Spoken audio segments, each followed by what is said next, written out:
Hey guys, today we're going to go through how to expose SLOG3. Be sure to use the timestamps to skip ahead. Now these are just my experiences and how I do it, and I would urge you guys to take what works from my stuff and form your own ways to expose. Also, this isn't going to be overly technical. I think it's like anything, you just need to know enough, especially when you're starting out. It's like driving a car. You don't need to know how engine combustion works. You just need to know what levers to push down, how the steering wheel works to get you from point A to point B. But also, don't take exposure too lightly. It's probably the most important part of getting a good image. Anyway, let's get into it. So before we get into the tips, let's first off get a general idea of what SLOG3 is and why we might want to be using it. Now there's an important thing we need to understand, and that's dynamic range. It's arguably one of the most important specs on any new camera these days. It's basically how much light information your camera can pick up. From the darkest to the brightest part of your image, it's the amount of stops of light in between.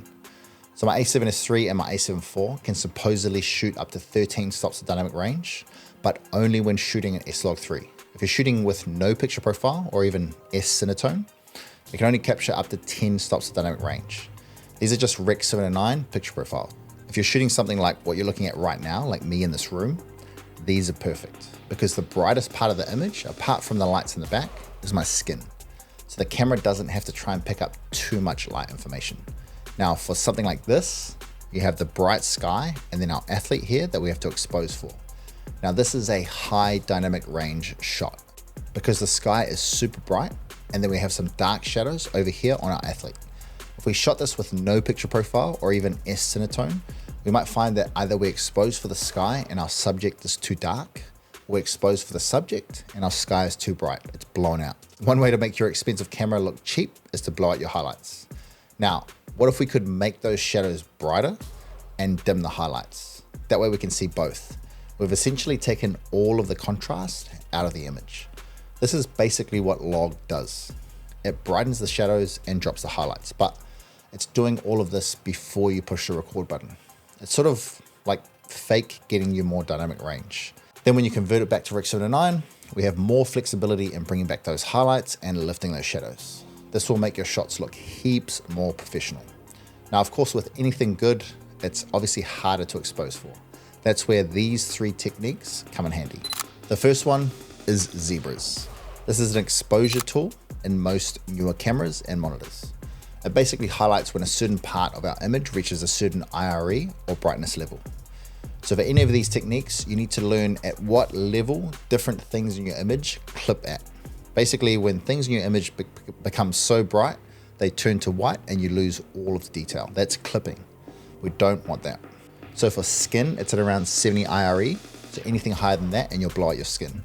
For highlights, it's at 94. So a bright sky, you want to keep it under that level. Now we can set our zebras to appear at whatever level we want. Obviously we don't want to set it to 70 or 94. We want to go just under that. So for this video you're watching right here, where I'm the subject, my skin is the subject, I'll set it to 55. Then adjust my exposure so that the brightest part of my face is showing zebras. Then I know that that part of my face is around 55 IRE. If we have a bright sky in the background, like this shot, we would want to set the zebras to something like 90. Then when they appear on the sky, we know our sky is at around 90, so we just need to back it off a little bit. Now having the actual sun in the shot is always going to have zebras on it, so don't worry about exposing for the actual sun.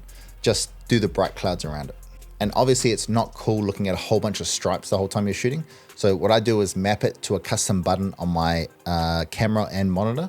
So I can just switch it on, check my levels, and then switch it off. Now the second way to expose is false color. This is primarily found in external monitors, but it's honestly so handy. So instead of setting different values to show exposure like zebras, false color just has different colors that represent different IRE ranges. So once you know what's what, you can flick it on, have a quick look, make sure your skin is green, then turn it off. It's a quick way to gauge if your entire scene or subject is exposed properly. Just like with zebras, know what you need to expose for and then apply the right colors to each subject. The third and probably my favorite way is either using a conversion LUT for my monitor or just using Gamma Display Assist on my camera. This just shows what your SLOG3 footage will look like converted to Rec. 709. So instead of seeing this flat image, you see like a full color image. Now, this is definitely not the most accurate way and can have you believing you're exposed properly when you're actually not. I've had a lot of experience like exposing using zebras and false color, switching them on and switching them off. So I always get a good gauge on how things should look when properly exposed just by looking at the screen, because I'm used to it. Now, I say this most of the time because recently I got a new monitor. I got the Portkeys LH5P2, and I did a shoot the other week. Beautiful morning, cloudy sky, lighting was on point. I thought I was getting the best shots ever. Then when I got home to edit, it was underexposed. It's because I was used to using my cheaper field wheel monitors. The Portkeys is heaps brighter, so it was showing, you know, my image looked a lot brighter than it actually was, just because the screen is so bright. And yeah, that was obviously lazy from me. I should have just turned on zebras, even just one time, to check that the skin was exposed properly. But yeah, lesson learned. Use your exposure tools. Now here are 2 bonus tips. If you're shooting in midday sun, so super bright, like trash lighting, even if you're exposed for the highlights, so your clouds are sitting at 90, the skin on your subjects and anything white that they're wearing can 100% be blown out. So watch out for this. This is like a very common thing that I see. Like people's skin blown out, the white clothing blown out. It just doesn't look professional. Just try and drop your exposure to exposure for the skin in this case instead of the sky. So my second tip is don't just rely on the multimeter. You know, a lot of people will tell you to expose, say, plus 1.3 or plus 2 stops over. Now this is, your camera's just taking an overall sort of gauge of your entire image and just deciding, you know, how exposed or unexposed it is. So it's not really an accurate way. I'm not saying don't use it. I still use it. I use, as many exposure tools as I can.